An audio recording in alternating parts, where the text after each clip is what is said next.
نحمده ونستعينه ونستغفره ونعوذ بالله من شرور أنفسنا ومن سيئات أعمالنا من يهده الله فلا مضل له ومن يضلل فلا هادي له وأشهد أن لا إله إلا الله وحده لا شريك له وأشهد أن محمدا عبده ورسوله أما بعد فإن خير الحديث كتاب الله وخير الهدي هدي محمد صلى الله عليه وآله وسلم وشر الأمور محدثاتها وكل محدثة بدعة وكل بدعة ضلالة وكل ضلالة في النار. أعوذ بالله السميع العليم من الشيطان الرجيم من همزه ونفخه ونفثه. بسم الله الرحمن الرحيم. رب اشرح لي صدري ويسر لي أمري واحلل عقدة من لساني يفقهوا قولي. بسم الله الرحمن الرحيم. إن الله وملائكته يصلون على النبي يا أيها الذين آمنوا صلوا عليه وسلموا تسليما. اللهم صل على محمد وعلى آل محمد كما صليت على إبراهيم وعلى آل إبراهيم إنك حميد مجيد. اللهم بارك على محمد وعلى آل محمد كما باركت على إبراهيم وعلى آل إبراهيم إنك حميد مجيد. اللهم ربنا آتنا في الدنيا حسنة وفي الآخرة حسنة وقنا عذاب النار. لا إله إلا أنت سبحانك إني كنت من الظالمين. حسبنا الله ونعم الوكيل. يا حي يا قيوم برحمتك أستغيث ولا حول ولا قوة إلا بالله العلي العظيم. ربنا آتنا من لدنك رحمة وهيئ لنا من أمرنا رشدا. آمین. میرے بھائیو، الحمدللہ آج 20 اکتوبر 2019 کو سنڈے کے دن بمطابق 20 صفر المظفر 1441 ہجری ہم انشاءاللہ تعالی اپنا نیا سلسلہ قرآن حکیم کی قرآن کلاسز کا شروع کرنے جا رہے ہیں، اور اس کا انشاءاللہ آج پہلا لیکچر انٹروڈکشن سے ریلیٹڈ ہوگا قرآن حکیم کے تعارف پہ. اور اس سیریل کا نام ہم نے رکھا ہے قرآن آسان ترجمہ اور تفسیر، یعنی آسان با محاورہ ترجمہ اور تفسیر قرآن حکیم کی آیات سے اور صحیح الاسناد احادیث کی روشنی میں انشاءاللہ تعالی. اور کوشش یہی ہے کہ اس نئے سلسلے میں ٹو دی پوائنٹ ڈسکشن کی جائے، کیونکہ آپ کو پتہ ہے کہ پچھلا جو ہمارا قرآن حکیم کا ایک پورا دورہ ریکارڈ ہوا ہے وہ 9 سالوں میں ہوا ہے، 344 لیکچرز کے اندر. اب اتنے ڈیٹیل لیکچر نہیں ہوں گے، البتہ کوشش یہ ہوگی کہ جتنی ضروری انفارمیشن ہے وہ ضرور ڈسکس کی جائے.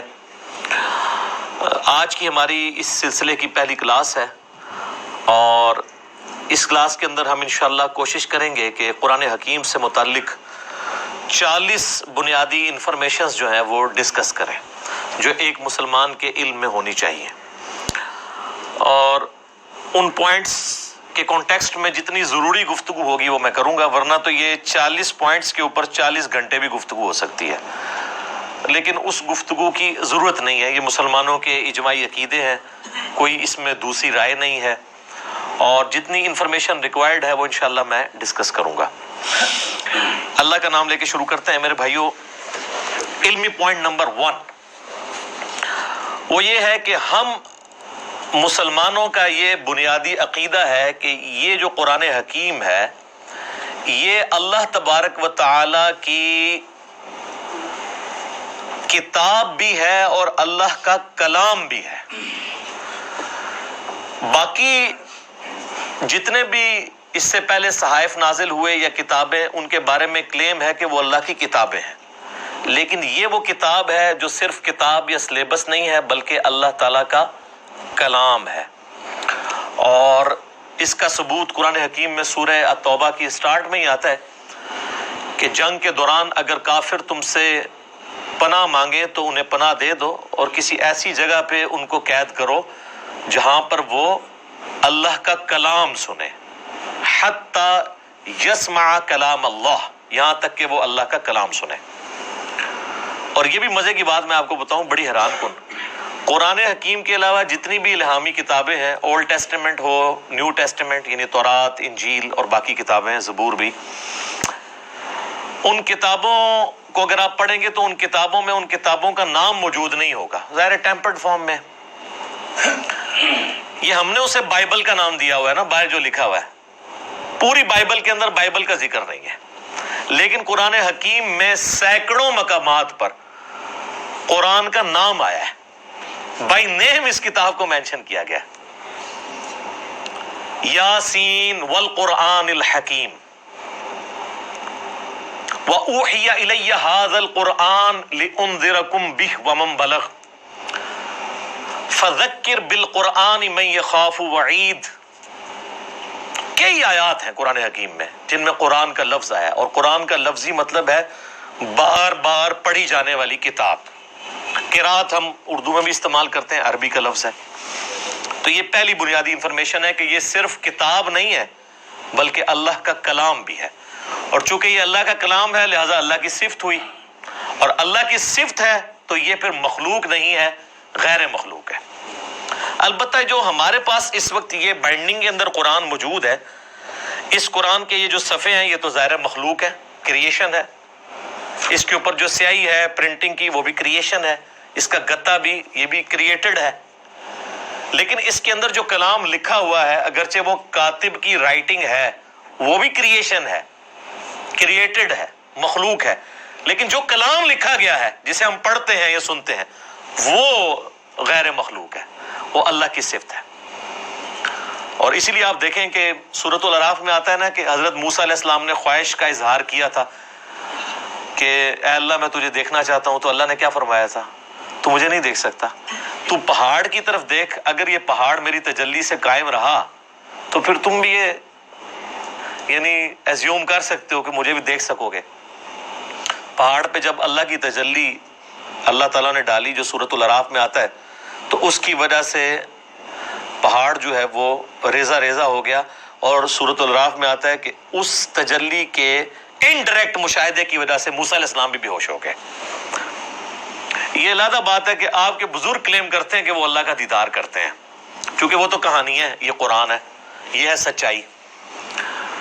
تو یعنی اللہ تعالیٰ کی صفات کے اثرات کیا ہیں، اور سیم اسی طرح کی چیز قرآن حکیم کے بارے میں سورۃ الحشر میں آئی ہے، لو انزلنا هذا القرآن على جبل، اگر ہم یہ پہاڑ پر نازل کر دیتے تو پہاڑ بھی اس قرآن کے نزول کی وجہ سے پھٹ جاتا، ریزہ ریزہ ہو جاتا۔ کیوں؟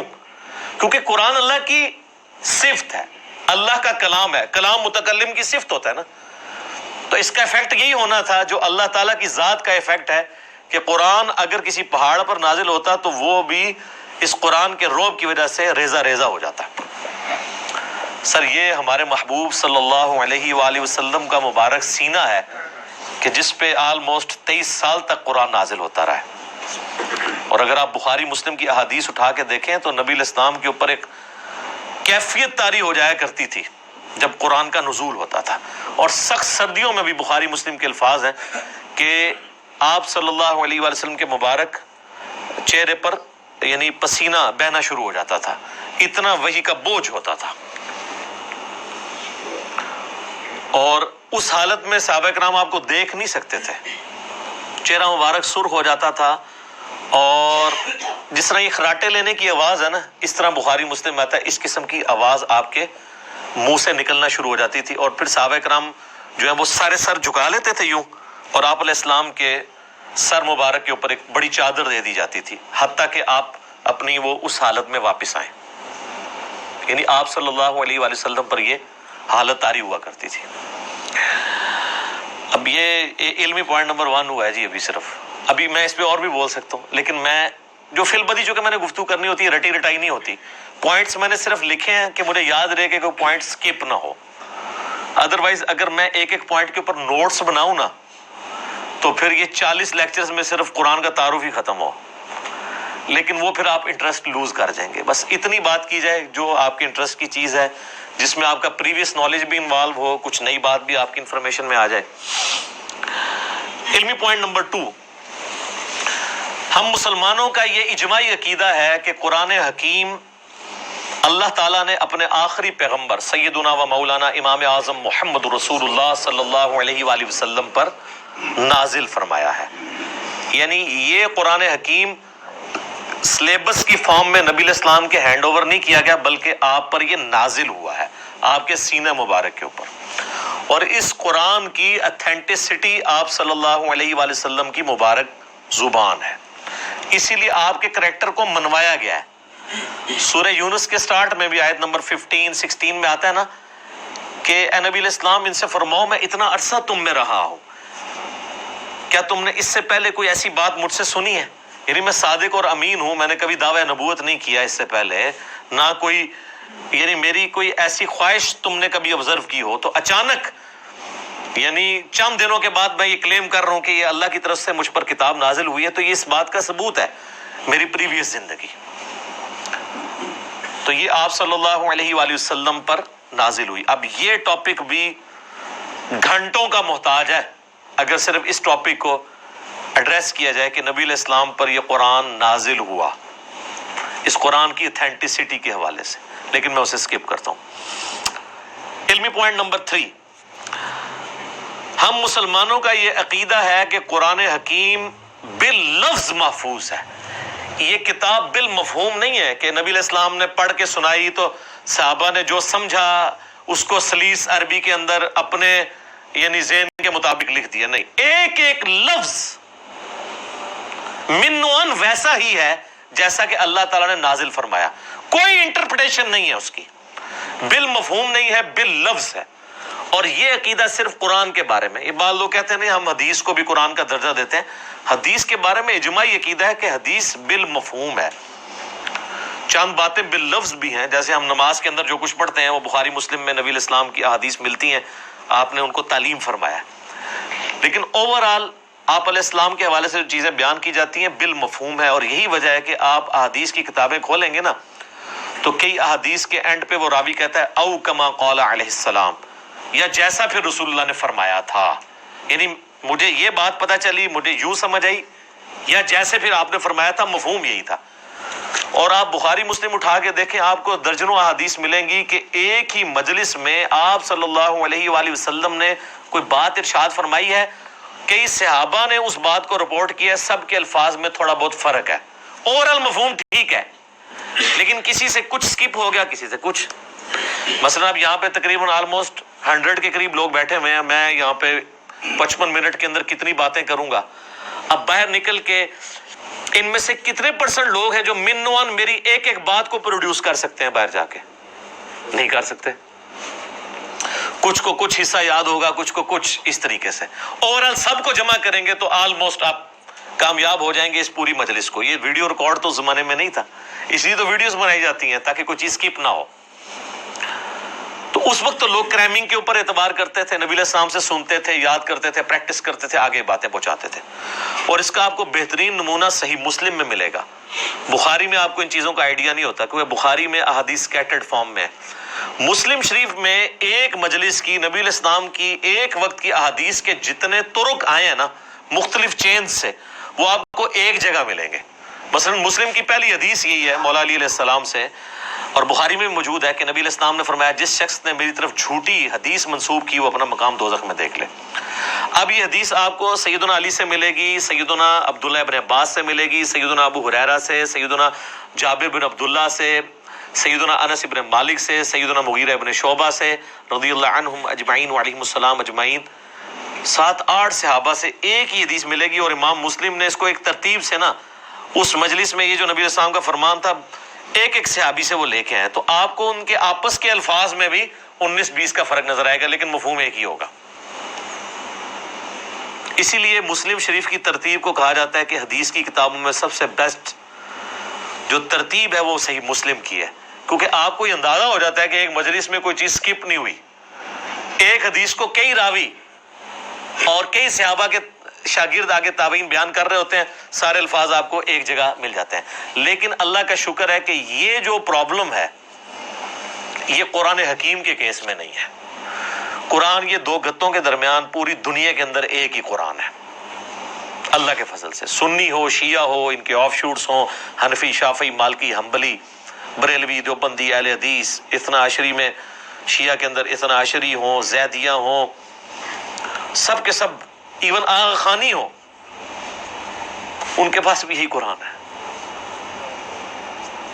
تو اس حوالے سے قرآن حکیم کو یہ یعنی اعزاز حاصل ہے، بلکہ اس امت کا اعزاز ہے کہ ان کے پاس وہ کتاب ہے جو بالکل اسی طریقے سے محفوظ ہے. اور آج تو بڑا آسان طریقہ ہے، ہمارے پاس وہ نسخے موجود ہیں جو سیدنا عثمان نے لکھوائے تھے اس زمانے میں، منوان وہ نسخے موجود ہیں. اور آج بڑا آسان طریقہ ہے، کاربن ڈیٹنگ اسے کہتے ہیں، جس سے آپ کسی بھی چیز کی لائف فائنڈ کر سکتے ہیں یہ کتنی پرانی ہے. آپ کو پتہ ہے پچھلے دنوں برمنگھم کے میوزیم کے اندر ایک قرآن کا نسخہ ملا تھا، اس میں سورہ طٰہٰ کی اور بعض اور آیات یعنی کچھ ان کو صفحات ملے تھے، بھیڑ کی اس کے اوپر کھال کے اوپر لکھے ہوئے، کچھ ہڈیوں کے شانے پہ جس طرح اس زمانے میں لکھے تھے. تو اس کی کاربن ڈیٹنگ انہوں نے کروائی ہے، اور وہ BBC کی رپورٹ ہے، کسی مسلمان نے نہیں بنائی ہے، غیر مسلم ہے. اس میوزیم کا انچارج جو ہے وہ غیر مسلم ہے، اور ان کی ویڈیو چڑھی، آپ یوٹیوب پہ جا کے لکھیں اولڈسٹ ورژن آف قرآن. وہ تو ورژن کہتے ہیں، ورژن تو ہے ہی نہیں، قرآن تو ایک ہی ہے. تو وہ آپ کو مل جائے گا، اس کی کاربن ڈیٹنگ کرائی ہے، وہ سیدنا عثمان کے زمانے کا قرآن ہے اور کوئی فرق نہیں ہے الحمدللہ. اور اللہ نے ایسی حفاظت لی ہے. قرآن حکیم کا ایک نسخہ جو حضرت عثمان تلاوت کر رہے تھے اور اس نسخے کے اوپر ان کے خون کے قطرے گرے تھے جب ان کو شہید کیا گیا. اور وہ بھی کمال آیات ہیں سورہ البقرہ کی، فَسَيَكْفِيكَهُمُ اللَّهُ، ان کے مقابلے پر اللہ تجھے کافی ہے. ان آیات کے اوپر سیدنا عثمان کا خون گرا تھا. وہ آج بھی خون کا دھبا اور وہ نسخہ محفوظ ہے. توپ کاپی میوزیم ٹرکی کے اندر ایک اسی طرح کا نسخہ جو حضرت عثمان نے لکھوایا تھا وہ رشیا کے میوزیم میں ہے. تو سیم وہی قرآن ہے جو ہمارے پاس ہے، جو تاج کمپنی چھاپ رہی ہے یا ضیاء القرآن پبلیکیشن والے چھاپ رہے ہیں، یا انٹرنیشنل لیول کے اوپر وہ جو کاتب ہے عثمان طٰہٰ دمشق کا، بلکہ علماء سے معذرت کے ساتھ یہ لفظ دمشق ہے، یہ یعنی بلو بائنڈنگ میں چھپتا ہے سعودیہ سے، اور یہی ریڈ بائنڈنگ میں ایران سے چھپتا ہے. بالکل اندر ایک طرح کا قرآن ہے، اور ہر صفحے پہ آیت ختم ہو رہی ہے. کاتب نے اتنے مہارت سے اس کو لکھا ہے کہ ہر صفحے کے اینڈ آیت کے اوپر ہوتا ہے. یہ وہی قرآن ہے. کاربن ڈیٹنگ سے بھی آپ چیک کر سکتے ہیں کہ باللفظ قرآن حکیم محفوظ ہے. اور پھر اللہ نے اس کو ذریعہ محفوظ کا ہونے کا جو ہے وہ حفاظ کو بنایا ہے. آپ نے کبھی قرآن حکیم کے اینڈ پہ دیکھا ہے اس کی تصدیق کون کرتا ہے؟ 3-4 حفاظ کا لکھا ہوتا ہے ہم نے اس قرآن کو لفظ بہ لفظ پڑھا ہے، اس میں کوئی غلطی نہیں ہے. تو حافظ کہاں سے پڑھ رہے ہوتے ہیں؟ اپنے یادداشت سے. قرآن اللہ تعالیٰ نے عملی تواتر سے حفاظ کے ذریعے محفوظ کیا ہے. اس وقت دنیا میں لاکھوں میں نہیں ملینز میں لوگ موجود ہیں جن کو یہ کتاب ازبر ہے. کتنا بڑا معجزہ ہے. آپ انڈونیشیا کا مسلمان اٹھائیں، افریقہ کا مسلمان اٹھائیں، رشیا کا مسلمان اٹھائیں، سب کانٹیننٹ کا مسلمان اٹھائیں، کہیں سے شروع کریں، آدھی آیت پڑھیں، اس سے اگلی وہ دوسرا پڑھے گا، ہو ہی نہیں سکتا کوئی اختلاف آ جائے. اور اتنا یہ محکم سسٹم ہے کہ غلطی کر ہی نہیں سکتا. امام کعبہ بھی اگر اپنی تلاوت میں بھولتا ہے نا تو پیچھے سینکڑوں لوگ لقمہ دے دیتے ہیں. اور سر یہ بھی دیکھیں قرآن کا، اس وقت کسی کا احترام نہیں ہوتا کہ آگے کون کھڑا ہوا ہے. قرآن میں اگر کوئی ذرا سی بھی ڈنڈی بات نماز کے اندر لقمہ مل جاتا ہے. یہ قرآن کی اتنی بڑی حفاظت ہے. تو صرف یہ لکھے ہوئے کے اوپر اعتماد نہیں ہے، لکھنا تو ظاہر امپورٹنٹ ہے کیونکہ الذی علم بالقلم، اللہ نے قلم کے ذریعے قرآن سکھایا ہے، علم سکھایا ہے، اور وہ قرآن بھی نبی الاسلام نے اس طریقے سے ٹرانسفر. لیکن یہ زبانی بھی مسلمانوں نے اسے یاد کیا اور ریٹن فارم میں یہ نسخے موجود ہیں. جب کبھی بھی کوئی ایشو آتا ہے، اب تو خیر آتا ہی نہیں ہے، اتنے اسٹیبلش ہو چکے ہیں، اب تو سافٹ ویئرز بن چکے ہیں، PDF موجود ہیں. اب تو کوئی کبھی آپ نے دنیا میں سنا ہے کوئی ایشو آیا کہ اس لفظ تھلے زیر ہے یا زبر ہے؟ کبھی؟ سر یہ کئی کافر جو مسلمان ہوئے ہیں نا، ان کے لیے سب سے بڑی اٹریکشن یہ ہے کہ قرآن کا ورژن ہی کوئی نہیں، ایک ہی قرآن ہے. یہ جو امریکن تھے وہ پروٹیسٹنٹ کرسچن یوسف ایسٹس 80s میں مسلمان ہوئے. آپ ذرا ان کی وہ ویڈیو دیکھیں جس میں انہوں نے بتایا ہے کہ میں مسلمان کیسے ہوا ہوں. اس میں انہوں نے بتایا کہ جب مجھے پہلی دفعہ پتا چلا نا کہ قرآن کا ورژن ہی کوئی نہیں ہے، کیونکہ ان کی تو سب سے بڑی مصیبت ہی ہے کہ بائبل کے کتنے ورژن ہیں، اور قرآن ایک ہی ہے پوری دنیا کے اندر. اس نے کہا میں کیسے مان لوں کہ یار اتنی پرانی کتاب ہے، پرنٹنگ میں کئی بار کوئی لفظ ٹوٹ جاتے ہیں، لیکن ان کو پتہ نہیں کہ پرنٹنگ نے نہیں اسے محفوظ کیا، مسلمانوں کے سینے نے محفوظ کیا، سینوں نے. اور نبی علیہ السلام کی حدیث ہے المستدرک الحاکم میں صحیح سند کے ساتھ انٹرنیشنل نمبر کے مطابق 399 کہ اللہ تعالیٰ میری امت کو کبھی گمراہی پہ جمع نہیں ہونے دے گا، جماعت پہ اللہ کا ہاتھ ہے، قیامت تک اجماع امت اللہ کی حفاظت میں. اور قرآن حکیم کی حفاظت اللہ تعالیٰ نے امت کے اجماع کے ذریعے کروائی ہے. یہ قرآن ہمارے سامنے تو نہیں نازل ہوا، امت کے اجماع نے اسے ٹرانسفر کیا. یعنی امت میں کوئی دوسری رائے نہیں ہے. ایک تو وہ رائے نا جو مناظروں میں ہوتی ہے کہ جی وہ آپ کی کتابوں میں یہ لکھا ہوا ہے، تو وہ کہتے ہیں آپ کی کتابوں میں یہ لکھا ہوا ہے. وہ ساری فضول باتیں ہیں. نہ سنی ان روایتوں کو آن کرتے ہیں، نہ شیعہ ان روایتوں کو آن کرتے ہیں. قرآن حکیم محتاج نہیں ان روایتوں کا. جو عملی تواتر سے چیز نقل ہوئی ہے، دنیا میں 1000 مسلمان بھی کھڑے ہو کے کہیں گے آیت ایسی نہیں ایسے ہے، آج تک تو کوئی نہیں کھڑا ہوا، نہ ہوگا اللہ کے فضل سے. وہ کہہ رہے ہیں جی پچھلے دن ہو جی وہ اسرائیل والوں نے جی ایک سورت بنا کے پوری چڑھا، اور سارے اسرائیل والے پورا قرآن بنا کے اور چڑھا دیں. آپ کو یقین نہیں کہ اس کی حفاظت کا ذمہ کس نے لیا ہوا ہے؟ اللہ نے. صحابہ کرام کو تو شاید یہ آیت نہ سمجھ آئی ہو اس وقت، ایمان بالغیب ہی ہو، انا نحن نزلنا الذکر وانا لہ لحافظون، سورۃ الحجر آیت نمبر 9. بے شک اس قرآن کو، الذکر کو، اللہ کی یاد دلانے والی کتاب کو ہم نے نازل کیا، ہم اس کی حفاظت کرنے والے ہیں. ان کے لیے تو یہ تھیوری تھی نا، لیکن ہمارے لیے تو پریکٹیکل ہے. ہم تو 1500 سال تاریخ میں دیکھ سکتے ہیں کہ کوئی ٹیمپر نہیں ہوا. کتنا برے وقت مسلمانوں پہ آئے ہیں. ایک وہ وقت بھی آیا کہ ہلاکو خان نے بغداد کی ساری لائبریریز جو ہیں وہ دریائے دجلہ میں بہا دی تھی، تو قرآن کو تو کوئی فرق نہیں پڑا.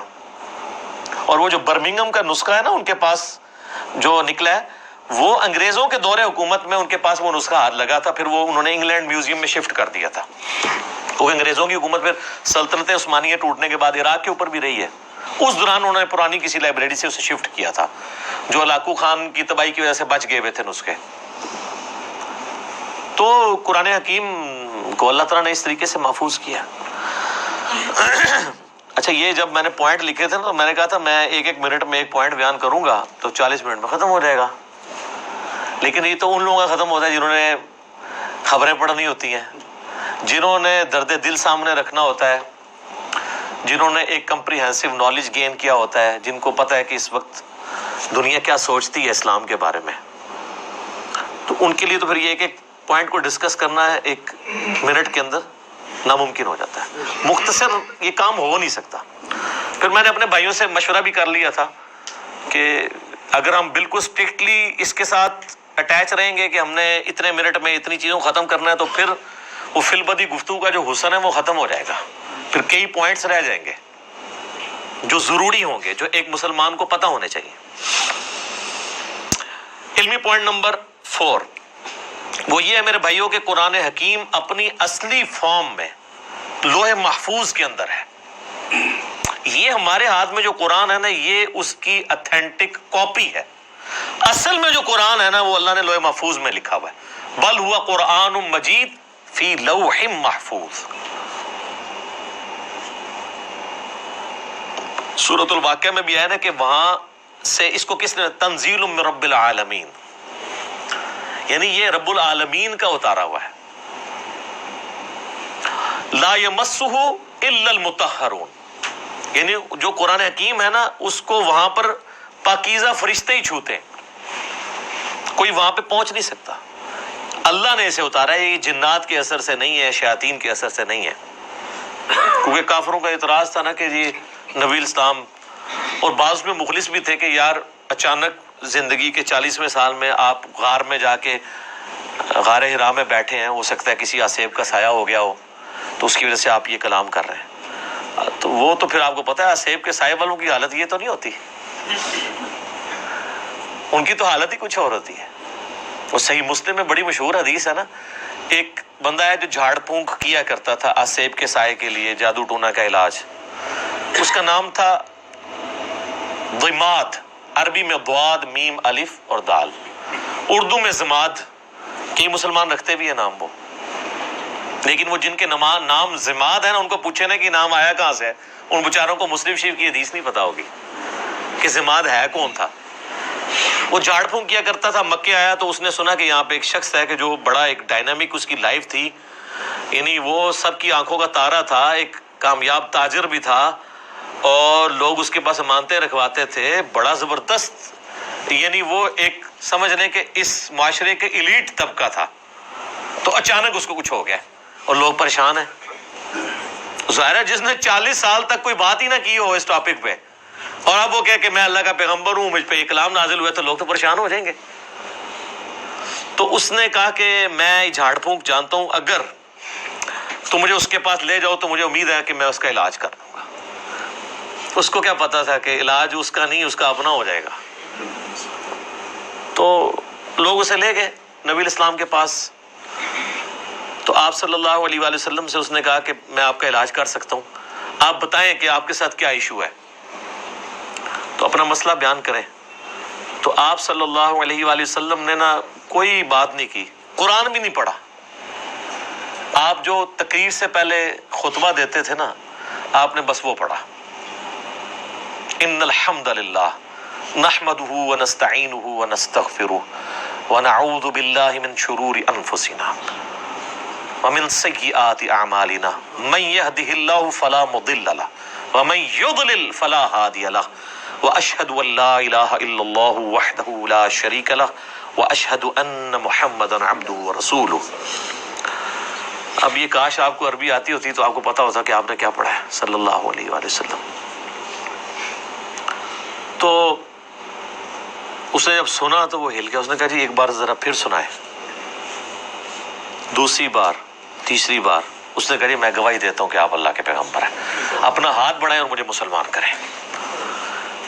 تو حالانکہ جو بندہ ایکسپرٹ تھا جادوگری کا, اس نے بھی کلام سن کے, قرآن نہیں صرف آپ علیہ السلام کا عام کلام سن کے, انہوں نے کہا نہیں, جنات جن لوگوں کے اوپر اثر ہوتا ہے ان کا اس طرح کا کریکٹر نہیں ہوتا, وہ اس طرح کی باتیں نہیں کرتے, ان کی باتیں تو آل فال ہوتی ہیں, اتنی پریسائز باتیں نہیں ہوتی ہیں.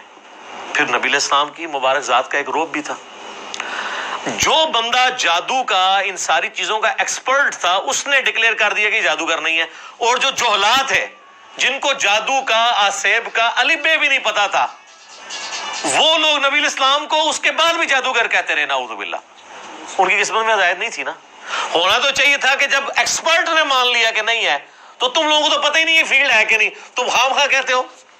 جیسے معذرت کے ساتھ آج کی دنیا میں آپ کو مثال دوں, میرے بارے میں علماء کہتے ہیں جاہل ہے, اس کو تو عربی بھی نہیں آتی, اس کو تو پڑھنا ہی کچھ نہیں آتا, وہ قرآن دیکھ کے بھی غلط پڑھتا ہے, وہ پڑھ ہی نہیں سکتا. ٹھیک ہے آپ کہتے رہے, تو جو سن رہے ہیں ان کو نہیں پتا کیا ہو رہا ہے. تو ہم ان باتوں کا بھی جواب نہیں دیتے. ہم کہتے ہیں ٹھیک ہے یار, آپ نے ہمیں جج کرنا ہے, ہماری ویڈیوز آپ کے سامنے ہیں, آپ ان کو دیکھیں اور جج کریں, آپ کو پتا چل جائے گا سچائی کیا ہے, جھوٹ کیا ہے, غلط کیا ہے, آپ کو سب کچھ پتا چل جائے گا. تو یہ میرے بھائیوں, یعنی یہ جو آواز حق کے لیے بلند ہوتی ہے نا, اس کے ساتھ ہمیشہ اس طریقے سے یعنی لوگ مسچیف کرنے کی کوشش کرتے ہیں, لوگ یعنی غلط طریقے سے حق کی آواز کو دبانے کی کوشش کرتے ہیں, لیکن اللہ تعالیٰ جو آواز اٹھانی ہوتی ہے وہ اللہ تعالیٰ اٹھا دیتا ہے. ٹھیک ہے, یعنی اب یہ بھی پوائنٹ ایک اتنا بڑا پوائنٹ ہے کہ یعنی اس کے اوپر ڈسکشن ہو سکتی ہے کہ قرآن حکیم اللہ تعالیٰ نے لوح محفوظ میں رکھا ہوا ہے, اور اپنے اصلی حالت میں یہ ہمارے پاس یہ کاپی ہے. کتنی بڑی خوش نصیبی ہے کہ ہمارے پاس وہ کتاب ہے کہ جو اوریجنل کتاب لوح محفوظ میں ہے. سورہ زخرف کے سٹارٹ میں بھی ہے نا, اللہ تعالیٰ نے فرمایا کہ یہ کتاب جو ہے ام الکتاب, کتابوں کی ماں, اللہ کی ہارڈ ڈسک لوح محفوظ کے اندر ہمارے پاس ہے. اور یہ یاد رکھیے گا, یہ مصحف جس ترتیب میں ہمارے پاس موجود ہے نا, اسی ترتیب میں لوح محفوظ پہ لکھا ہوا ہے, اگرچہ اس کی ترتیب نزول یہ نہیں ہے. مصحف کی ترتیب آپ پتہ ہے نا, سورۃ العلق کی پہلی 5 آیات نازل ہوئی ہیں, وہ تو پارہ نمبر 30 میں ہے. سورہ بقرہ جو ہے وہ اس وقت نازل ہوئی ہے جب 2/3 قرآن نازل ہو چکا ہوا تھا، مکی قرآن وہ شروع میں ہے، لیکن اللہ کے پاس لوح محفوظ میں اسی ترتیب میں ہے، وہ اللہ تعالیٰ نے اس کتاب کو سرکمسٹانسز کے اوپر نازل کیا ہے، اور یہ اس قرآن کی سب سے بڑی خوبی ہے جو کسی اور الہامی کتاب میں نہیں ہے، کہ جو سرکمسٹانسز کے اوپر نازل ہوئی ہے اور مسلسل 23 سال تک۔ علمی پوائنٹ نمبر 5 میرے بھائیو، قرآن حکیم ہمارے محبوب صلی اللہ علیہ وآلہ وسلم کا واحد معجزہ ہے جس کی بنیاد پہ ہم نبی علیہ السلام کے لیے نبوت کلیم کرتے ہیں۔ ویسے تو آپ کے ٹینجیبل فارم میں فزیکل فینومینا آف نیچر کو توڑنے والے، قانون قدرت کو توڑنے والے کتنے حسی معجزات بخاری مسلم میں رپورٹ ہوئے ہیں، میں نے 4 لیکچرز ریکارڈ کرائے ہیں اس کے اوپر، مسئلہ 131 A B C D، لیکن دعوی نبوت جس معجزے کے اوپر ہے وہ یہ کتاب ہے۔ کیوں؟ آپ علیہ السلام کی نبوت قیامت تک کے لیے تھی، آپ کا معجزہ بھی ایسا ہونا چاہیے تھا جو قیامت تک کے لیے آپ دکھا سکے۔ آج حضرت عیسیٰ علیہ السلام کا معجزہ، مردوں کو زندہ کرنے والا کوئی عیسائی ہمیں دکھا سکتا ہے؟ ہم بھی مانتے ہیں عیسیٰ علیہ السلام کو، ہم بھی نہیں دکھا سکتے کوئی ویڈیو۔ کوئی یہودی حضرت موسیٰ علیہ السلام کے عصا کو دوبارہ آج اژدہا بنا کے دکھا سکتا ہے؟ ہم بھی نہیں دکھا سکتے۔ وہ آپ جناب عصا اگر مل بھی جائے کہیں سے، آپ چاہے وہ امام کعبہ کے ہاتھ میں دے دیں، آپ ویٹیکن سٹی میں بیٹھے ہوئے کرسچن پوپ کے ہاتھ میں دے دیں، یا یروشلم میں بیٹھے ہوئے یہودی پریسٹ کے ہاتھ میں دے دیں، یا آپ کے جتنے رحمت اللہ علیہ ہیں اور غوث اور اقداب اور جن کے بارے میں آپ کا کلیم ہے ان کے ہاتھ میں دے دیں، ان کو کہ اس کو پھینک کے ذرا اژدہا بنا کے بتائیں۔ نہیں بنا سکتے۔ وہ حضرت موسیٰ کے ہاتھ تک ہی معجزہ تھا، لیکن یہ وہ کتاب ہے جو نبی علیہ السلام کے پاس معجزہ، صحابہ کے پاس معجزہ، تابعین، تبع تابعین، قیامت تک آنے والے آخری انسان کے لیے بھی معجزہ ہے، مسلمان نہیں، انسان کے لیے بھی، اور ہر زمانے کے ٹیسٹ پہ پورا اترتا ہے۔ اسپیسیفکلی تو یہ پورا اترا اس ٹیسٹ میں کہ عرب کے لوگ اپنے آپ کو اتنا بڑا فصیح اللسان سمجھتے تھے کہ وہ ادر دین جو نان عرب ہیں، عربیوں کے علاوہ جو لوگ ہیں، ان کو کہتے تھے یہ اجمی ہیں، گونگے، یہ بول نہیں سکتے۔ اور یہ حقیقت ہے کہ عربی لوگوں کی فساد اتنی تھی کہ وہ عام گفتگو بھی شاعری کے انداز میں کر لیتے تھے فی الودی۔ لیکن جب قرآن نازل ہوا، ان بڑے بڑے شعراء نے بھی اپنے کلام پھاڑ دیے کہ یار یہ کلام کمال کلام ہے۔ موسیٰ علیہ السلام کے زمانے میں جادوگری عروج پہ تھی، اللہ تعالیٰ نے موسیٰ علیہ السلام کو ایسا معجزہ دیا، جادوگر بھی سجدے میں گر پڑے۔ کتنی دفعہ قرآن میں یہ واقعہ آیا ہے، اور وہ بہت بڑا معجزہ تھا۔ لکڑی کا اژدہا بننا یہ بہت بڑی چیز ہے۔ پلانٹ کنگڈم اینیمل کنگڈم میں بدل رہا ہے، اور پھر اینیمل کنگڈم، پھر پلانٹ کنگڈم میں۔ اس کو ذرا امیجن کریں۔ عیسیٰ علیہ السلام کے زمانے میں طب، ڈاکٹری بڑی عروج پہ تھی، ان کو بڑا فخر تھا، لیکن کوئی ڈاکٹر مادر ذات کوڑی اور اندھے کو آنکھیں دے سکتا ہے؟ قرآن حکیم میں سورہ مریم کے اندر، سورہ مائدہ کے اندر حضرت عیسیٰ علیہ السلام ہاتھ پھیرتے تھے، آنکھیں آ جاتی تھی۔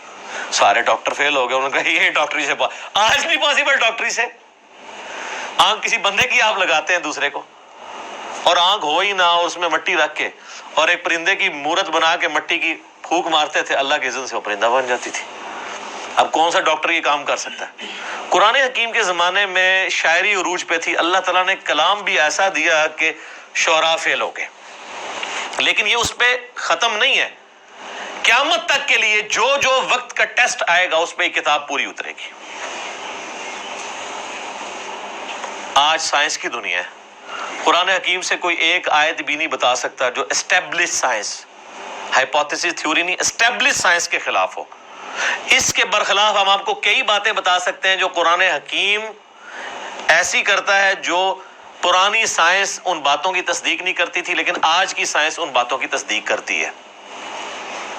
جس میں سب سے بڑی بات، ہم نے اپنے بچپن میں یہ چیزیں پڑھی ہوئی ہیں کہ جی زمین جو ہے وہ ساکن ہے اور سورج اس کے گرد چکر لگاتا ہے، شروع میں بچوں کو سمجھانے کے لیے پڑھا دیتے تھے نا، بعد میں پھر وہ چیزیں، لیکن یہ سٹارٹ بھی ہوئی تھی تھیوری سائنس میں. قرآن بہت پہلے سے کہہ رہا ہے کلٌ فی فلک یسبحون، تمام اجرام فلکی جو ہیں وہ تیر رہے ہیں آسمان میں. اور تیرنا بیک وقت تیرنے میں ایک چیز فلوٹ بھی کرتی ہے اور اپنے محور کے گرد بھی گھومتی ہے. جو بھی آپ کوئی بھی گول چیز اگر سمندر میں پھینک دے نا وہ فلوٹ کرنے کے دوران اپنے محور کے گرد گھومے گی بھی ان ویوز کی وجہ سے. اللہ نے لفظ بھی ایسا استعمال کیا ہے کہ نہ صرف وہ کسی اور چیز کے گرد ریوالو کر رہی ہیں بلکہ اپنے ایکسس کے گرد، اپنے محور کے گرد بھی وہ چیزیں گھوم رہی ہیں. تو قرآن حکیم تو اس چیز کو پہلے ہی ایڈریس کر چکا ہے. اس حوالے سے آپ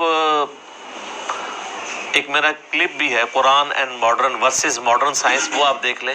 ڈاکٹر ذاکر نائک کا بھی ایک ویڈیو ہے پرانی، پھر انہوں نے دوبارہ سے ریکارڈ کرائی تھی، وہ بھی آپ دیکھ لیں. ڈاکٹر مورس بوکائل ایک فرینچ سرجن تھے جو مسلمان ہوئے، تو انہوں نے کتاب وہ لکھی Bible Quran and science, Urdu میں ترجمہ ہوا، لیکن وہ ترجمہ بھی اردو والا بھی اتنا مشکل ہے کہ عام بندوں کو سمجھ نہیں آتا. بہتر یہ کہ آپ اسے انگلش میں ہی پڑھیں. تو انہوں نے یہ ثابت کیا ہے کہ اس ماڈرن دور میں جتنی بھی الہامی کتابیں ہیں وہ سائنس کے ٹیسٹ کو پاس نہیں کرتی سوائے اس کتاب کے. ان میں سائنٹیفک فالٹ موجود ہے. وہ فالٹ اس لیے نہیں ہے کہ ان کتابوں میں کوئی اللہ تعالیٰ کو کوئی غلطی لگی ہے، وہ اس لیے کہ وہ کتابیں ٹیمپرڈ فارم میں تعریف شدہ ہیں. یہ کتاب محفوظ ہے، وہ بھی اگر محفوظ ہوتی تو اس میں کوئی اینٹی سائنس سٹیٹمنٹس نہ آتی. تو یہ ایک علیحدہ سے ٹاپک ہے، گھنٹوں بولا جا سکتا ہے، لیکن میں اسے سکپ کرتا ہوں. علمی پوائنٹ نمبر 6، اور وہ ہے میرے بھائیوں قرآن حکیم کی پیش گوئی اگلی کتابوں میں بھی موجود ہے، اس سے پہلے جو گزر چکی. اگلی سے مراد ہوتا ہے جو آگے گزر چکی. ہم ایسے اگلی سے مراد کرتے ہیں جو آگے آنے والے ہیں، لیکن اردو تھوڑی سیکھیں. اگلے سے مراد ہوتا ہے جو پہلے لوگ گزر چکے ہیں. ہم پچھلے ہیں جو پیچھے پیچھے ان کے آ رہے ہیں، کیونکہ لوگ اپنی منزل کی طرف جا رہے ہیں نا. صحابہ کرام ہمارے اگلے ہیں، ہم ان کے پچھلے ہیں. تو جن کو اردو نہیں آتی وہ بیچارے الٹ سمجھ رہے ہوتے ہیں. تو اگلی کتابیں ہیں تورات، زبور، انجیل، اولڈ ٹیسٹمنٹ، نیو ٹیسٹمنٹ کی فارم میں جو اویلیبل ہیں، ان کتابوں میں اس کی پیش گوئیاں موجود ہیں الکتاب کی فارم میں، کہ الکتاب اس طرح آخری پیغمبر کے اوپر نازل ہوگی. نبی علیہ السلام کی پریڈکشنز موجود ہیں. سورۃ الاعراف میں آتا ہے، اللہ تعالیٰ فرماتا ہے کہ ان کے اندر وہ پیغمبر آئے ہیں جن کی یہ پیش گوئیاں تورات اور انجیل کے اندر لکھی ہوئی پاتے ہیں. سورۃ الانعام کے اندر ہے کہ یہ پروفٹ وہ ہیں کہ یہ اپنے بیٹوں سے زیادہ ان کو پہچانتے ہیں، کہ یہ وہی پیغمبر ہیں جن کی پریڈکشنز تورات اور انجیل کے اندر موجود ہیں. اپنے بیٹے کے بارے میں تو شک نہیں ہوتا نا کسی کو، کہ بچپن سے ظاہر اس کے سامنے پیدا ہوتا ہے، باپ جانتا ہوتا ہے. اس سے زیادہ نبی علیہ السلام کو یہ جانتے ہیں کہ وہی پیغمبر ہے، لیکن نہیں مانا انہوں نے. نہیں ماننا ہوگا تو آپ جتنے مرضی دلائل رکھیں. ایون آج ٹیمپرڈ فارم میں جو تورات اور انجیل موجود ہے نا، اس میں بھی آپ کو نبی علیہ السلام کی پروفیسیز مل جائیں گی. اس کے اوپر بھی کئی ایک ویڈیوز نیٹ کے اوپر رکھی ہوئی ہیں. Similarities between Christianity and Islam, similarities between Hinduism and Islam. Doctor Zakir Naik کی ویڈیوز ہیں، انہوں نے کتنی چیزیں پروف کی ہیں، موجود ہیں. جس سے، اور یہ بیسیکلی انہوں نے زیادہ تر محنت تو کی تھی احمد دیدار صاحب نے رحمہ اللہ تعالی، انہی سے کاپی کیا ہے انہوں نے، خصوصاً کرسچینٹی کے پوائنٹ آف ویو سے. باقی جہاں تک ہندوازم اور باقی چیزوں کا تعلق ہے وہ ڈاکٹر ذاکر نائک کو کریڈٹ جاتا ہے کہ یہ انہوں نے ویلیو ایڈیشن کی ہے احمد دیدار صاحب کے کام کے اندر، کوئی شک نہیں اس کے اندر. تو آپ پروفیسیز دیکھیں. اس وقت جو آپ کو وہ انارکلی جو بازار بائبل سوسائٹی والوں کو آپ لیٹر لکھیں، وہ فری آپ کے گھر بائبل بھجوا دیں گے. نیٹ کے اوپر PDF رکھا ہوا ہے. ویسے وہ منگوانے سے پہلے قرآن جو آپ کے گھر غلاف میں ہے اس کو خود پڑھ لیں. لوگ وہ بائبل منگوا لیتے ہیں، قرآن نہیں منگوا کے پڑھتے. قرآن بلکہ منگوانا بھی نہیں، گھر پڑا ہوا ہے. میں اسی لیے قرآن کے غلافوں کے بڑا خلاف ہوں. یہ غلاف کے اندر جو قرآن ہے کو نہیں کھولتا، کیونکہ جب بندہ یہ تصور کرتا ہے نا اس کو یوں کر کے کھولنا ہے، پھر یوں بند کرنا ہے، وہ بند ہی پڑا رہتا ہے. کتابیں بھی آپ کسی کو گفٹ کریں اس کے اوپر سے ساری وہ پیکنگ اتار کے دیا کریں، کبھی شاید وہ کھول کے پڑھ ہی لے. وہ آپ پڑھیں تو اس میں آپ کو ڈیوٹرانومی چیپٹر جو ہے تورات کے اندر، اولڈ ٹیسٹمنٹ کے اندر ملے گا، اس کا باب نمبر 18 ہے، اس میں آیت نمبر 18 ہے کہ موسیٰ علیہ السلام کو اللہ تعالیٰ نے وحی کی کہ اے موسیٰ میں تیرے بھائیوں میں سے، بھائی کون؟ بنو اسماعیل، بنو اسرائیل کے بھائی بنو اسماعیل. اور یہ یعنی تورات کے شروع میں پیدائش چیپٹر میں موجود ہے کہ حضرت ابراہیم علیہ السلام کی 2 بیویاں تھیں، 2 بیٹے تھے، جو مین حضرت یعقوب علیہ السلام جو ان کے حضرت اسحاق کے بیٹے تھے تو وہ آگے ان سے وہ بنی اسرائیل چلے، اور دوسری طرف حضرت اسماعیل تھے. تو میں تیرے بھائیوں یعنی بنو اسماعیل میں سے، بلکہ آج بھی آپ اسرائیل والوں سے پوچھیں، عرب لوگ وہ کہتے ہیں ہمارے کزنز ہیں، وہ مانتے ہیں اس بات کو، عربی ان کو کزن مانتے ہیں. اس لیے ہمیں شک پڑتا ہے اندر سے دونوں ملے ہوئے نہ ہوں، جو کچھ مسلمانوں کے خلاف یہ لوگ کر رہے ہوتے ہیں. ہم اسرائیل کو تسلیم نہیں کیے بیٹھے ہوئے اسلام کی حمیت میں، اور جن لوگوں کی اصل دشمنی تھی وہ ان کے ساتھ پینگیں بڑھا رہے ہیں. تو وہ ڈیوٹرانومی چیپٹر میں 18 نمبر میں آیت نمبر 18 ہے، موسیٰ میں تیرے ان یعنی ماننے والوں کے بھائیوں میں یعنی ان کے کزنز کے اندر تیری مانند ایک رسول اٹھاؤں گا جو ان پہ میری آیات کو تلاوت کرے گا. اور اسی طریقے سے گاسپل آف جان جو ہے، جو اولڈ ٹیسٹمنٹ نیو ٹیسٹمنٹ کٹھے وہ انجیل مقدس چھپی ہوئی، اس میں جو نیو ٹیسٹمنٹ میں گاسپل آف جان ہے، اس کے اندر چیپٹر نمبر 15 سے 18 تک آپ کو کئی آیات ملیں گی. حضرت عیسیٰ علیہ السلام اپنے ماننے والوں کو کہتے ہیں میرا دنیا سے جانا تمہارے لیے رحمت ہے، میں جب جاؤں گا تو میں اپنے رب سے ریکویسٹ کروں گا اس ہستی کو دنیا میں بھیجیں گی جو میرا نام دنیا میں روشن کریں گی. مجھے تم سے بہت کچھ کہنا ہے لیکن تم ابھی ان چیزوں کے متحمل نہیں ہو. وہ جب ہستی دنیا میں آئیں گی تو وہ تمہیں وہ ساری چیزیں تعلیم کریں گی اور اللہ تعالیٰ ان کے منہ میں اپنا کلام ڈالے گا. یہ جو پروفیسی ہے یہ دنیا میں کسی پروفٹ کے بارے میں نہیں ہے. باقی سارے پیغمبروں کو سلیبس کی فارم میں کتاب تختیوں کی شکل میں موسیٰ علیہ السلام کو ملا. یہ جو اللہ تعالیٰ کلام ان کے منہ سے بلوائے گا ان کے سینے پہ نازل کر کے، یہ ہے ہی صرف نبی الاسلام کے لیے. اچھا، وہ اب اس کے اوپر بھی ٹیکنیکل بحث ہے، عیسائی کیا اعتراض کرتے ہیں، وہ علیحدہ سے ٹاپک ہے، میں اس کو سکپ کرتا ہوں. بہرحال وہ جو ڈیوٹرانومی جس اولڈ ٹیسٹمنٹ والا حوالہ اس کو کرسچنز اور جوز دونوں مانتے ہیں، نیو ٹیسٹمنٹ کو صرف کرسچنز مانتے ہیں. اس کے اندر یہ جو ہے نا کہ تیرے بھائیوں میں سے تیری مانند رسول اٹھاؤں گا، تو وہ کرسچنز کہتے ہیں یہ جو تیری مانند سے مراد ہے نا یہ حضرت عیسیٰ کی پیش گوئی ہے کہ حضرت موسیٰ کے بعد حضرت عیسیٰ بھی یہودیوں میں ہی پیدا ہوں گے. اس میں تو کوئی شک نہیں کہ حضرت عیسیٰ بھی یہودی تھے، یہودی النسل تھے، بنی اسرائیل میں سے تھے. لیکن یہ پروفیسی ان کے بارے میں پوری نہیں ہوتی کیونکہ اس میں الفاظ ہیں تیری مانند اور تیرے بھائیوں میں سے. بھائی تو بنو اسرائیل کے بنو اسرائیل نہیں، بنو اسماعیل ہے، ورنہ تو ہوتا کہ تم ہی میں سے اٹھاؤں گا. بھائی کہنے کی ضرورت ہی نہیں تھی، تیری اولاد میں سے اٹھاؤں گا. نہیں، بنو اسماعیل میں نبی الاسلام کے علاوہ تو کوئی پروفٹ بھی نہیں ہے. اور تیری مانند میں دیکھیں کیا قیامت مضمر ہے کہ حضرت موسیٰ علیہ السلام کی مانند ہمارے ہی پیغمبر ہیں صلی اللہ علیہ وآلہ وسلم. حضرت موسیٰ علیہ السلام کی نیچرل ڈیتھ ہوئی ہے، حضرت عیسیٰ علیہ السلام کی نیچرل ڈیتھ نہیں ہوئی بلکہ اللہ نے ان کو اٹھا لیا. چلیں کرسچنز کے نزدیک وہ شہید کر دیے گئے، نیچرل ڈیتھ نہیں ہوئی. تو حضرت موسیٰ علیہ السلام کی مانند ہمارے محبوب صلی اللہ علیہ وآلہ وسلم ہے، حضرت عیسیٰ نہیں ہے. اچھا، حضرت موسیٰ صاحب امت پیغمبر تھے، 6 لاکھ کا لشکر لے کے نکلے اور حضرت عیسیٰ علیہ السلام کے اوپر صرف 12 بندے ایمان لے کے آئے تھے اور ان کی جان بھی اللہ نے بچائی ان کو زندہ اٹھا کے. ہمارے محبوب صلی اللہ علیہ وآلہ وسلم بھی صاحب امت تھے، آپ کی مبارک زندگی میں 1 لاکھ سے زیادہ لوگ آپ پہ ایمان لا چکے تھے، اور آج تو ماشاءاللہ آپ دیکھ لیں باہر ہیں. اس ریزیمبلنس میں بھی ہمارے محبوب صلی اللہ علیہ وآلہ وسلم حضرت موسیٰ سے زیادہ ریزیمبلنس رکھتے ہیں ایز کمپیئر ٹو حضرت عیسیٰ جو موسیٰ علیہ السلام سے رکھتے ہیں. حضرت موسیٰ علیہ السلام کی پیدائش نارمل طریقے پہ ماں باپ کے ذریعے ہوئی ہے اور ہمارے نبی علیہ السلام کی پیدائش بھی نارمل طریقے سے ماں باپ کے ذریعے ہوئی ہے. لیکن حضرت عیسیٰ علیہ السلام کی پیدائش نارمل نہیں ہے، معجزانہ طور پہ اللہ تعالیٰ نے ان کو پیدا کیا.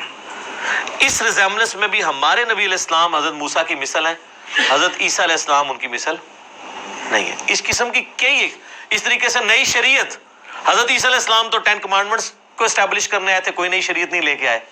موسیٰ علیہ السلام کی شریعت کو آگے لے کے چلیں. ہمارے نبی علیہ السلام نئی شریعت لے کے آئے جس طرح کہ موسیٰ علیہ السلام کی شریعت نہیں تھی. اس اعتبار سے بھی ہمارے محبوب صلی اللہ علیہ وآلہ وسلم اور حضرت موسیٰ علیہ السلام کے اندر ریزیمبلنس پائی جاتی ہے جو حضرت عیسیٰ اور موسیٰ میں نہیں پائی جاتی. لہٰذا یہ جو پروفیسی ہے ڈیوٹرانومی کی چیپٹر نمبر 18 ورس نمبر 18 کتاب الاستثناء چیپٹر، یہ منوان ہمارے محبوب صلی اللہ علیہ وآلہ وسلم کے بارے میں پوری ہوتی ہے اور کسی شخص کے بارے میں نہیں. اب اس میں بھی گھنٹوں بولا جا سکتا ہے لیکن سکپ کرتا ہوں میں اسے. علمی پوائنٹ نمبر 7، قرآن حکیم کی زبان عربی ہے جو آج تک اسی طریقے سے زندہ ہے جو نبی الاسلام کے مبارک زمانے میں تھے. سر آج سے 100 سال پہلے کی اگر آپ شیکسپیئر کی انگریزی پڑھیں نا تو آپ کو کئی الفاظ نہیں آئیں گے. شیکسپیئر کی انگریزی تو چھوڑ دیں، آپ فضائل اعمال آج سے 50-60 سال پہلے جو لکھی گئی ہے اس میں کئی اردو کے الفاظ ہیں جو آج مستعمل ہی نہیں ہے. ہر 50-60 سال کے بعد کتاب تبدیل ہو جاتی ہے اس حوالے سے سمجھنے کے اعتبار سے کہ اس کی جو لینگویج ہے نا وہ چینج ہو جاتی ہے، ایوالو ہو رہی ہوتی ہے. لیکن عربی ایسی ایوالو ہوئی ہے کہ قرآن حکیم کی برکت سے اللہ نے اسے چینج نہیں ہونے دیا. آج بھی وہی عربی بولی جا رہی ہے حجاز کے اندر اور پورے ایریے کے اندر. عربی زبان کو فریز کر دیا ہے قرآن حکیم نے.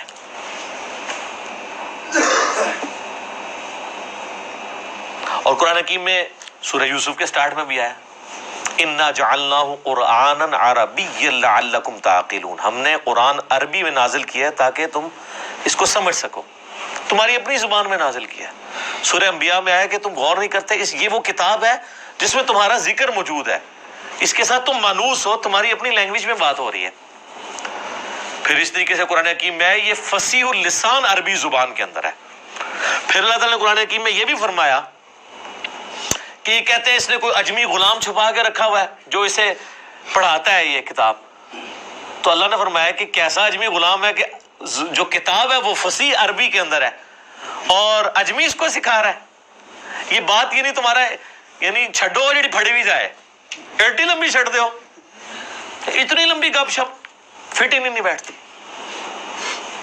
تو یہ عربی فصیح زبان اور آج تک قرآن کی برکت سے اللہ تعالیٰ نے عربی کو محفوظ رکھا ہے. علمی پوائنٹ نمبر 8، قرآن حکیم کا جو ڈائلیکٹ ہے، لہجہ ہے، وہ عرب کے بادیہ نشین جو پینڈو لوگ، گاؤں کے رہنے والے، ریگستانوں کے رہنے والے، اعرابی جنہیں کہا جاتا ہے، بدو لوگ، ان کے ڈائلیکٹ میں یہ قرآن نازل ہوا ہے. یعنی جس طرح آپ آج بھی دیکھ لیں، ایک ہے شہری پنجابی عجیب پٹھی سیدھی، اور ایک ٹھیٹ گاؤں کے لوگوں کی پنجابی ہے. اس کے ڈائلیکٹ میں اور شہری پنجابی کے ڈائلیکٹ میں کتنا فرق ہے. اور ایک ہے لکھنؤ کے لوگوں کی، یو پی کے لوگوں کی اردو، اور ایک ہے ہم پنجابیوں کی اردو. ڈائلیکٹ میں فرق ہے. ہم اردو زبان کو سیکھ تو ضرور سکتے ہیں، اس ڈائلیکٹ کو بھی سیکھ سکتے ہیں، لیکن پھر بھی کہیں نہ کہیں پکڑے جاتے ہیں کہ پنجابی ہیں. میں نے تو اپنے آپ کافی اوور کم اس اعتبار سے کیا ہے کہ الفاظ کی ادائیگی ٹھیک ہو، لیکن بعض اوقات اپنے لہجے سے پتہ چل جاتا ہے کہ یہ اردو بولنے والا پٹھان ہے، پنجابی ہے، بلوچی ہے، سندھی ہے. تو اس اعتبار سے جو ڈائلیکٹ ہے نا قرآن کا، وہ ہے عرب کے بادیہ نشین لوگوں کی عربک کا. اور وہ آج بھی آپ عرب میں چلے جائیں نا، وہ اسی طریقے سے وہی عربی بولتے ہیں. ویسے آپ اپنے علاقوں میں بھی دیکھیں، آپ لاہور میں چلے جائیں تو اور طرح کی پنجابی ہے، فیصل آباد والوں کی اپنی پنجابی ہے. اور اگر آپ سیالکوٹ میں چلے جائیں، سیالکوٹ والے جب اردو بھی بول رہے ہوتے ہیں ہمیں پتہ چل جاتا ہے یہ سیالکوٹ کا بندہ ہے، کیونکہ وہ اس کو اپنے اسی سٹائل میں بول رہے ہوتے ہیں. اسی طریقے سے جو ہند کو یعنی یہ سطح مرتفع پوٹوہار کے رہنے والے، ہم بھی پوٹوہاری ہیں جہلم کے لوگ، یہاں کی ہم تو خیر اتنے پوٹوہاری نہیں، آپ ذرا پنڈی چلے جائیں نا، ان کی ذرا آپ پنجابی سنیں. ہم تو کہتے ہیں نا ادھر آؤ، وہ کہتے ہیں ادھر آؤ. اب لفظ وہی ہے لیکن ذرا ڈیفرنٹ فارم میں. یہ ڈائلیکٹ کہلاتے ہیں. ایک ہی لفظ دوسری فارم میں جب بولا جاتا ہے لفظ وہی ہے. اب ادھر آؤ اور ادھر آؤ میں بڑا فرق ہے، لیکن لفظ ایک ہی ہے، ڈائلیکٹ کا فرق ہو گیا. ٹھیک ہے، ایک تو نہیں الفاظ ہی ڈیفرنٹ ہے. جس طرح ہم کہ نو یعنی وہ فلاں چیز لے کر آؤ، اب تو کہتے ہیں لے آؤ. وہ پنڈی کے لوگ کہتے ہیں کہ نو، وہ ذرا آپ سمجھ لیں ہند کو کے ساتھ مکس ہوئی ہوئی پنجابی ہے، لیکن عربی اللہ تعالیٰ نے ایسی محفوظ کی ہے کہ اللہ کے فضل سے، حالانکہ دوسرے عرب ملکوں میں عجیب و غریب عربی بھی بولی جا رہی ہے، عربی میں گاف کوئی نہیں ہے، لیکن آپ مصر والوں کی عربی سنیں وہ گاف بھی بولتے ہیں. ہاں جی، تو وہ بلکہ وہ طارق جمیل صاحب نے یہ خود سنایا، وہ کہتے ہیں مصر کی ایک جماعت آئی ہوئی تھی، یہ اوریجنل انہوں نے واقعہ سنایا، کہتے ہیں مصر سے ایک تبلیغی جماعت آئی ہوئی تھی تو کسی گاؤں میں پنجاب کے ٹھہری، تو وہ ان کو نماز کے لیے آگے کیا، تو وہ نماز کے بعد دعا کروانے لگے نا، تو اس نے دعا کی اللہم انی اسألک الجنہ، اللہم انی اسألک، میں تو اس سے گنہ مانگتا ہوں. اچھا وہ جنہ کو گنہ پڑھتے ہیں، لفظ ہے جیم، تو وہ اس کو گاف پڑھتے ہیں. جیسے کئی لفظ گاف ہیں عربی میں جیم پڑھے جاتے ہیں. یہ شیخ عبد القادر جو جیلانی ہے، ان کا نام ہے شیخ عبد القادر گیلانی. جب یہ عربی میں گیا نا، تو عربی میں تو گاف نہیں ہوتی تھی، تو ان کو جیلانی کہنا شروع کر دیا، گاف کو جیم بنا. جیسے کراچی ہے تو کراچی اب چھ تو ہوتی نہیں عربی میں، کراچی اگر کوئی وہ عربی بولے گا تو کراچی تو نہیں بولے گا. پاکستان کو پاکستان بولتے ہیں کیونکہ پانی پے ہوتی نہیں ہے تو بے بولتے ہیں اس کی جگہ. تو تاجوی صاحب کہنے لگے کہ وہ بار بار دعا کر رہے تھے اللہم انی اسألک الجنہ، وہ کہہ رہے تھے وہ جنہ کو گنہ پڑھ رہے تھے، تو وہ جناب وہ گاؤں کے لوگ اتنے سارے گنے لا کے انہوں نے اگلی نماز میں وہاں رکھ دیے. انہوں نے کہا گنے پہ مانگنے نے، ظاہر ہے اس سے آپ ہمارے لوگوں کی بھی جہالت دیکھ لیں کہ ان کو بھی عربی کوئی نہیں آتی نا، ورنہ وہ اللہم انی اسألک یہ ان کو سمجھ آ رہی ہوتی، ان کو بس یہی سمجھ آیا گنا گنا وہ کہہ رہے ہیں، شاید گنا شوق سے کھاتے ہیں، تو وہ جنہ کو گنا پڑھ رہے تھے. تو اس طرح کا یعنی جو عربک میں ڈیفارمیشن ہے نا، وہ مصر کی عربی میں اور اس طرح کی آئی ہے کہ اس میں الفاظ اس طرح آ گئے ہیں، لیکن جو پیورلی عرب کے لوگ ہیں وہ آج بھی وہی عربی بولتے ہیں جو عربی ہے، اس کے اندر وہ کوئی بھی اس طریقے سے تبدیلی نہیں آئی ہوئی ہے. جس قسم کی تبدیلی جو ہے وہ ہمیں ان لوگوں کے اندر نظر آتی ہے. تو یہ اللہ تعالیٰ نے قرآن حکیم کو محفوظ کیا ہے عربی کی برکت سے. اللہ تعالیٰ نے عربی کو محفوظ کیا ہے قرآن کی برکت سے. یہ عربی اللہ کی زبان ہے نا جی. تو اس پہ بھی اب کافی کچھ بولا جا سکتا ہے. علمی پوائنٹ نمبر 9 وہ ہے میرے بھائیوں، قرآن حکیم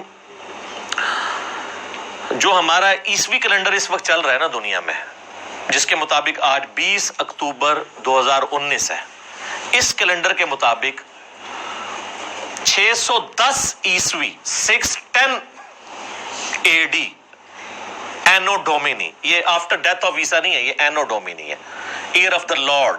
حضرت عیسیٰ کی پیدائش کے سال کو یعنی ڈکلیئر کیا گیا تھا 1 عیسوی، ان کی ڈیتھ کو نہیں. یہ AD سے مراد ڈیتھ نہیں ہے، یہ لیٹن لینگویج کا لفظ ہے، اینو ڈومینی کا مخفف ہے. اس میں میرا یوٹیوب پہ کلپ بھی ہے، عیسوی کیلنڈر ورسز ہجری کیلنڈر. یہ دونوں اللہ کے کیلنڈر ہیں، وہ سورج کے اعتبار سے چلتا ہے، دوسرا چاند کے اعتبار سے. لیونر اور سولر دونوں ہی اللہ کے ہیں. 610 عیسوی سے لے کر 632 عیسوی تک، یعنی نبی علیہ السلام کی وفات 632 میں ہوئی، اس پیریڈ آف ٹائم کے اندر قرآن حکیم نازل ہوا ہے. آلموسٹ یہ 22 سال بنتے ہیں عیسوی اعتبار سے، اور آلموسٹ 23 سال بنتے ہیں تقریباً ہجری اعتبار سے. کیونکہ لیونر ایئر آپ کو پتا نا ہر سال 10 کا فرق پڑ جاتا ہے، یہ تو تقریباً 365 دنوں کا سال ہوتا ہے، اور جو دوسرے والا سال ہے وہ 355 دنوں کا. تو 10 سال کا فرق پڑتا رہے 20 سال تک، تو 200 دن کا فرق پڑ گیا نا، آلموسٹ پونے سال کا فرق پڑ جاتا ہے، تو وہ فرق نظر آتا ہے. تو اس دوران یہ قرآن حکیم نازل ہوا ہے، آلموسٹ 22 سال عیسوی اعتبار سے، اور آلموسٹ 23 سال جو ہے وہ ہجری اعتبار سے. اور علمی پوائنٹ نمبر 10 آج کا آخری، کیونکہ ٹائم بالکل قریب ہو چکا ہے، قرآن حکیم حجاز میں نازل ہوا ہے، نجد میں نازل نہیں ہوا.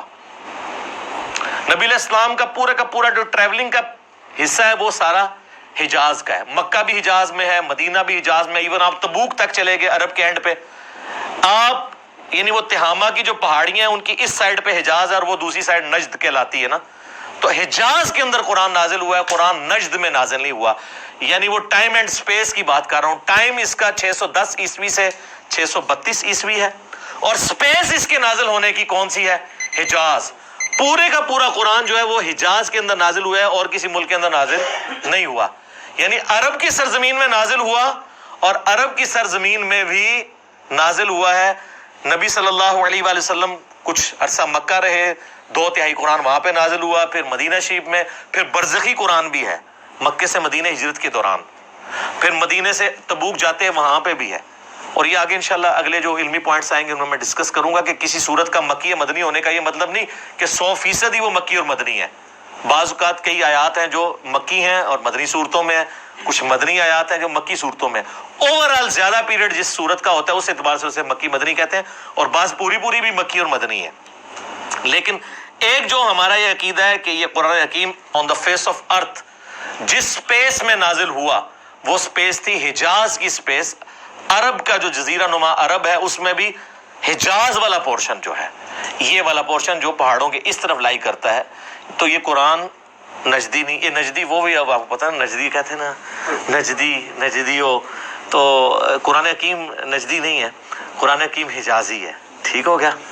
تو اللہ تعالیٰ سے دعا ہے جو حق بات میں نے کہی اللہ تعالیٰ ہمارے دلوں میں راسخ فرمائے، اگر جذبات میں میرے منہ سے کوئی غلط بات نکل گئی تو اللہ تعالیٰ ہمارے دلوں سے معاف کر دے، ہمیں کتاب و سنت کی تعلیمات پر عمل کر کے دوسرے بھائیوں تک پہنچانے کی توفیق عطا فرمائے۔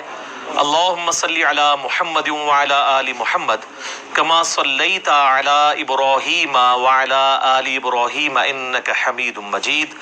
اللہم بارک علی محمد وعلی آل محمد کما بارکت علی ابراہیم وعلی آل ابراہیم انک حمید مجید۔